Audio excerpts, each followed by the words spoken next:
लगभग 5 महीने से बीमार हैं। दिक्कत ये है कि पहले इनको फेशियल पैरालिसिस हो गया था।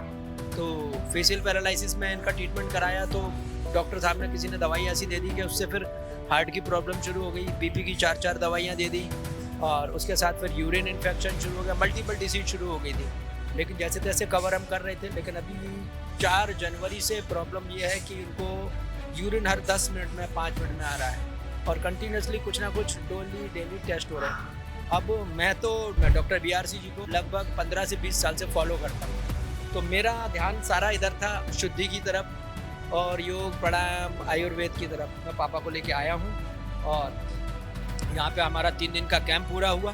तो जितने भी लोगों के पास ये वीडियो जाएगा, मैं तो यही कहना चाहूँगा सभी लोगों से कि डॉक्टर बीआरसी जी जो कुछ भी डीआईपी डाइट के बारे में, आयुर्वेद के बारे में जो बता रहे हैं, उन चीज़ों को फॉलो करें। हम लोग डॉक्टर बीआरसी के 3 डेज़ के कैंप में हैं मेरठ में और लगातार हम यहाँ पर जो पार्टिसिपेंट हैं, पेशेंट्स हैं, उनसे हम बातचीत कर रहे हैं। तो एक और पेशेंट हैं। सर आपका शुभ नाम? मेरा नाम दीपक सालुत्री है और मैं रहता हूँ दिल्ली में और फिल्म प्रोडक्शन लाइन से मेरा काम है, एज ए डायरेक्टर काम करता हूँ मैं। अभी रिसेंटली एक फिल्म बना रहा हूँ, रंग तेरे इश्क का, लेकिन चूंकि पिताजी बीमार हो गए तो उनकी वजह से मैंने उसको होल्ड पे किया है।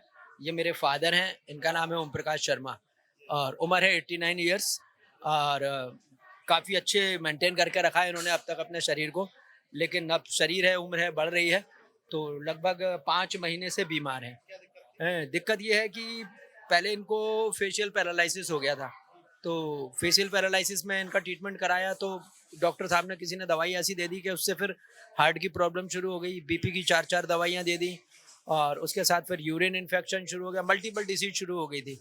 लेकिन जैसे तैसे कवर हम कर रहे थे, लेकिन अभी 4 जनवरी से प्रॉब्लम ये है कि इनको यूरिन हर 10 मिनट में 5 मिनट में आ रहा है और कंटिन्यूसली कुछ ना कुछ डेली टेस्ट हो रहे हैं। अब मैं डॉक्टर बीआरसी जी को लगभग 15 से 20 साल से फॉलो करता हूँ। तो मेरा ध्यान सारा इधर था, शुद्धि की तरफ और योग, प्राणायाम, आयुर्वेद की तरफ। घर वाले एलोपैथ में बिलीव करते हैं। तो अब हमारे और उनके बीच में एक जंग चल रही थी। हाँ, भारत और पाकिस्तान के बॉर्डर पे जितनी जंग नहीं है, उतनी जंग मेरे और मेरे परिवार के बीच में थी। लेकिन पिताजी मेरे को ऊपर ट्रस्ट करते हैं। तो इन्होंने ट्रस्ट किया तो फाइनली पापा से मैंने पूछा, मैंने आप चलना चाहते हो या नहीं? क्योंकि दवाओं से ठीक नहीं होगे, शरीर बीमारी होगा, लेकिन अगर आप चलोगे तो ठीक हो जाओगे। तो पापा बोले ठीक है तू करा दे रजिस्ट्रेशन, मैं चलूँगा। तो हाल में फिर हमने मार्च में करा रहे थे तो वो कैंसल हुआ। अभी मैं पापा को लेके आया हूँ और यहाँ पे हमारा 3 दिन का कैंप पूरा हुआ। तो जितने भी लोगों के पास ये वीडियो जाएगा, मैं तो यही कहना चाहूँगा सभी लोगों से कि डॉक्टर बीआरसी जी जो कुछ भी डीआईपी डाइट के बारे में, आयुर्वेद के बारे में जो बता रहे हैं, उन चीज़ों को फॉलो करें। क्योंकि एलोपैथ मेडिसिन कुछ समय के लिए किसी बीमारी को होल्ड कर सकती है, लेकिन इमरजेंसी में काम आ सकती है, लेकिन फाइनली ये है कि बीमारी को क्योर नहीं कर सकती। और जैसा कि डॉक्टर बीआरसी जी कहते हैं कि सुबह 8 बजे से शाम को 8 बजे के बीच में हमको अपनी डाइट लेनी चाहिए और सूर्यास्त के बाद नहीं खाना चाहिए। तो मैं सभी लोगों से कहूँगा कि उनको देखें, उस चीज़ को समझें। हमको बीमारी को ठीक नहीं करना है, हम अपनी लाइफ़स्टाइल को चेंज करना है। और जैसे ही लाइफ़स्टाइल को चेंज करते हैं, तो हमारे जो ऑर्गन्स हैं, वो ऑटोमैटिकली बॉडी को हाँ, वो अपनी स्टाइल बदल लेते हैं और बीमारी अपने आप शरीर से भागने लगती है, दवाइयाँ छूटने लगती हैं। तो मैं यही कहना चाहूँगा कि बहुत अच्छा काम कर रहे हैं डॉक्टर बीआरसी जी। जितनी तारीफ़ की जाए कम है और ज़्यादा से ज़्यादा लोगों तक ये वीडियो पहुँचे मेरे माध्यम से। आपसे एक सवाल और है सर। आप डायरेक्टर भी हैं, फ़िल्म इंडस्ट्री में काम कर रहे हैं, यूथ को भी समझते हैं, सबको समझते होंगे और जो आज का माइंडसेट बना हुआ है कि फर्स्ट स्टेप एलोपैथी, चाहे यूथ हो, चाहे बुजुर्ग भी हों इनफैक्ट, क्योंकि उनकी उनकी मार्केटिंग, उनका जो प्लान पूरा है पब्लिक को खींचने करने का बहुत बेहतरीन है। आयुर्वेदा वहाँ पीछे रह जाता है। तो ऐसे में ये कैसे पॉसिबल हो सकता है कि आम जनमानस यानी कि कोई बीमार हो तो पहले माइंडसेट में अल्टरनेटिव यानी कि आयुर्वेद नेचुरोपैथ है कि विदाउट मेडिसिन कैसे हम चीज़ों से रिकवर हों, वो मानसिकता बदलने में कितना समय लगेगा और कैसे इसको बढ़ाया जा सकता है? देखिए, मानसिकता बदलने में तो सिंपल सी एक ही बात है कि अभी जो इंटरनेशनल लेवल पे एलोपैथ्स की मार्केटिंग है, वो ब्रांडिंग उसकी जो की गई है ना, वो ये की गई है कि एलोपैथ्स बहुत बढ़िया चीज़ है, वो बीमारियों से इंसान को बचा सकती है। और आयुर्वेद को बताया गया है चूरन चटनी है, ये तो वह बेकार की चीज़ है, इस पे कोई ट्रस्ट नहीं करता।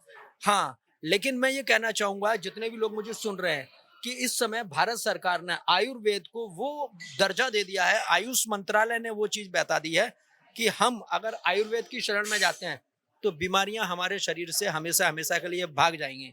और एलोपैथ केवल कुछ समय के लिए हमारी बीमारी को रोक सकती है, लेकिन एक बीमारी के बाद दूसरी बीमारी आती है। अगर एलोपैथ से बीमार ठीक हो रहा होता है इंसान, तो मैं सभी लोगों को एक ही बात बोलता हूँ कि जहां आम इंसान नहीं पहुंच सकता, जैसे कि हमारे केंद्रीय मंत्री थे अरुण जेटली जी, 66 साल की उम्र में दुनिया छोड़ के गए। सुषमा स्वराज जी 66-67 साल की उम्र में दुनिया छोड़ के गई। और हमारे मनोहर पारिकर जी गोवा के मुख्यमंत्री थे, अंडर 70 दुनिया छोड़। तो ये वो लेवल के लोग हैं जिनके पास ना तो पैसे की कमी है, ना ही उनके पास पहुंच की कमी है, ना मेडिकल साइंस के किसी भी बड़े से बड़े अप्रोच की कमी। तो अगर मेडिकल साइंस में एलोपैथ में वो ताकत होती तो आज वो लोग हमारे बीच में होते ना। उन्होंने हर लेवल पे ट्रीटमेंट कराया ही होगा। तो अगर वो एलोपैथ उनकी जान नहीं बचा सका, जहां पैसा देश का लग रहा था, सरकार का लग रहा था, और महंगे से महंगा डॉक्टर उनकी ट्रीटमेंट कर, तो आज वो हमारे बीच में जिंदा क्यों नहीं है? हैं? लिवर ट्रांसप्लांट, किडनी ट्रांसप्लांट कराने के बाद सुषमा स्वराज जी 6 महीने के बाद दुनिया से विदा हो गई। दुख होता है ना। तो इसलिए मैं कह सकता हूँ कि हमारे पास लॉट ऑफ इतने सारे एग्जाम्पल्स हैं कि आप एक के बाद एक गिनेंगे तो शायद मैं पूरे दिन भर इंटरव्यू देता रहूंगा तो भी पूरे नहीं होंगे। तो आयुर्वेद के अंदर वो ताकत है। आयुर्वेद और पंचकर्मा हमारे हिंदुस्तान की, हमारे पतंजलि की और हमारे मनीषियों की वो देन है जो हजारों सालों से चली आ रही है। और आज का यूथ अगर मेरे को सुन रहा है तो मैं यूथ के लिए एक ही बात कहूंगा कि आप पहले आइए, चीजों को समझिए, देखिए, हमारे बॉडी की एनाटॉमी को समझिए, हमारे लिवर, किडनी, हमारे जो ऑर्गन्स हैं उनके फंक्शन को समझिए, और देखिए, दोनों में कंपेयर कीजिए कि क्या आयुर्वेद में कितनी दम है और एलोपैथ्स क्या कर रहा है।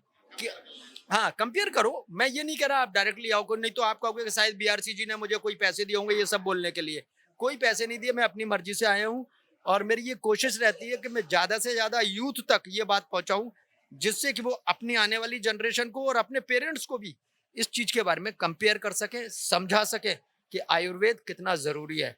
तो आयुर्वेद अपनाइए, अपनाइए योग, रहिए निरोग। मैं इतना ही कहूंगा। स्वस्थ रहिए, मस्त रहिए। Thank you very much. तो थोड़ा था, और जो पूरी चर्चा हुई बहुत बेहतरीन चर्चा रही है, और अपने जीवन में ऐसे फार्मूले को जरूर अपनाएं। Thank you.